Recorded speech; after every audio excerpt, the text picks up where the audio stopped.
It seems this RAM crisis just won't stop. Earlier today, a customer's wallet was brutalized at the local Computers R Us. Live at the scene is special correspondent Riley Murdoch. Thank you, Linus. The scene here is chaos. There is affected customers everywhere. Excuse me, sir. I see you're holding a high-speed DDR5 kit there. Can you explain why you paid extra for that instead of a lower-speed kit?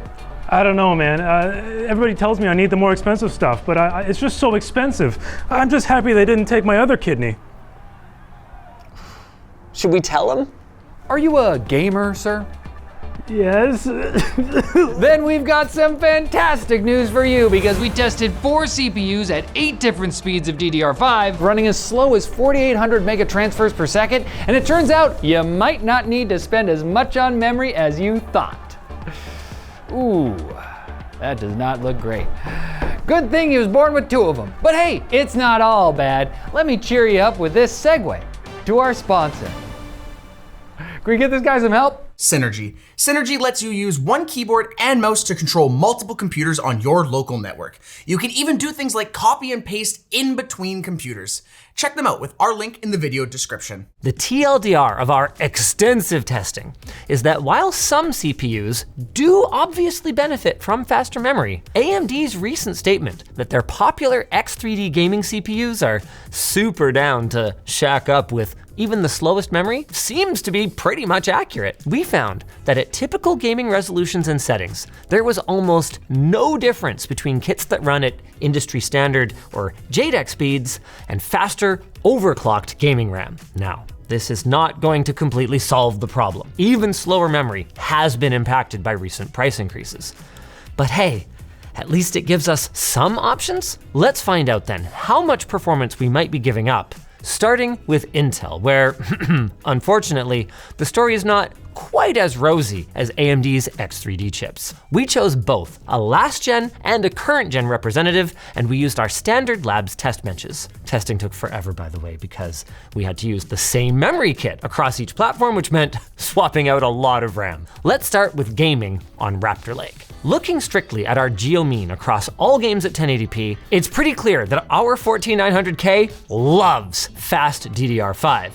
So if your grandma made a strategic DDR5 investment last year and you can get some 8400 megatransfer per second CL40, to the moon it goes! At least in certain games, like Ashes of the Benchmark, Cyberpunk, and Red Dead Redemption 2. The good news is though, as long as you don't pair it with the slowest kit you can find, it won't suffer too much. As for Intel's newer Core Ultra 285K, good news, it couldn't even run our fastest kit. And as for the rest, as long as you're using something that's faster than JEDEC, basically, don't worry about it. When we look at the all-important 1% lows, there is at most a handful of FPS difference across every game and resolution that we tested, to the point where I would say that unless you have an FPS counter in the corner, you would never know the difference. And this is especially true as your resolution and your in-game details scale up. Now, you're probably wondering at this point, if these differences are so small, why were all of you reviewers acting like RAM speed mattered before?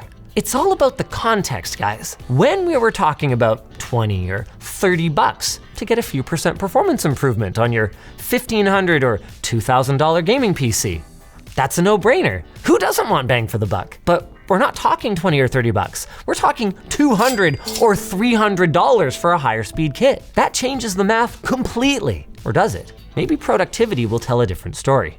Okay, not in Blender, but our Godot compile test does see a decent improvement with higher speed memory on the 14900K. And that's not a completely isolated case. While many of our productivity tests do mirror our gaming tests across both Intel's current and last gen chips, there are a significant number of results here where spending far more on your memory can yield a meaningful difference in performance, to the point where if you're making money with your machine, you might want to consider ponying up for a high-speed, low-latency kit, even at today's extortionate pricing, which is exactly the problem that consumers are facing right now.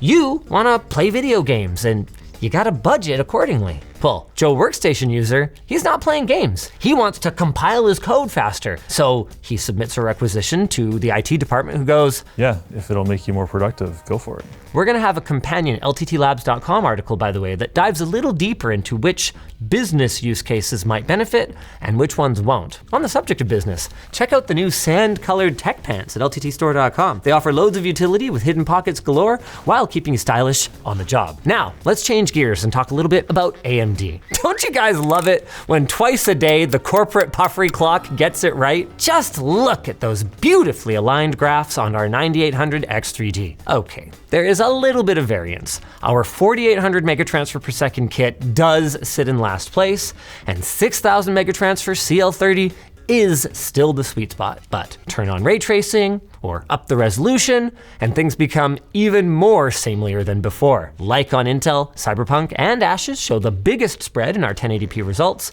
but it's a much smaller gap. And realistically, there are cases here where using 16 gig versus 24 gig modules is gonna make as much of a difference or more. 3dV cache for the win. As for the regular cache, it might be for the win too. It turns out that while our 9950X did stumble a little bit with our slowest JDEC kit, overall, as long as you can get your hands on something, anything with a tuned expo profile, you probably won't notice a difference.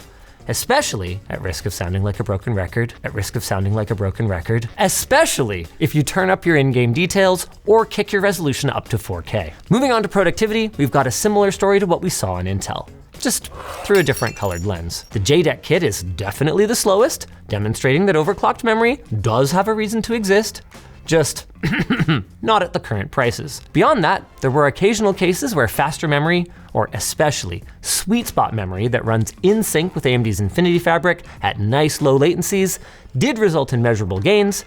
But outside of those specific use cases, like Godot, the differences are not gonna be enough to ruin your day. So in conclusion, don't be this guy.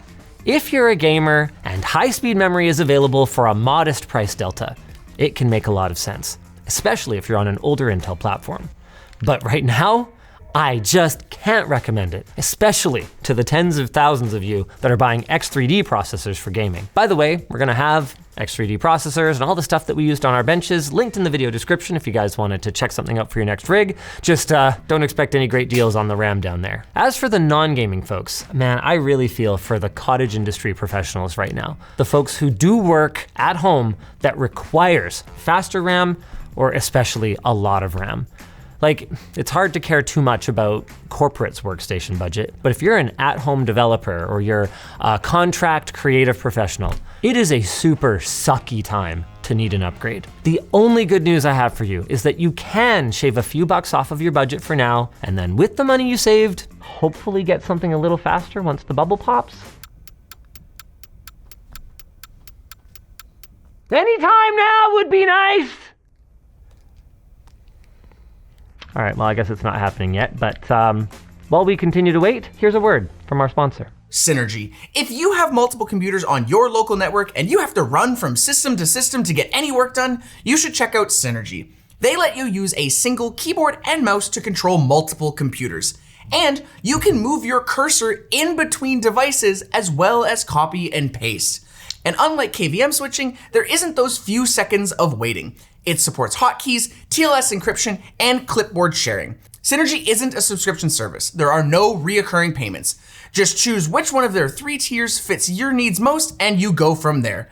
In the end, it's just less clutter and confusion. With Synergy, one keyboard and mouse is all you need to control every computer in your setup. Grab 50% off using code LTT at checkout with our link down below. If you guys enjoyed this video, make sure to check out the last time we did this, but with DDR4.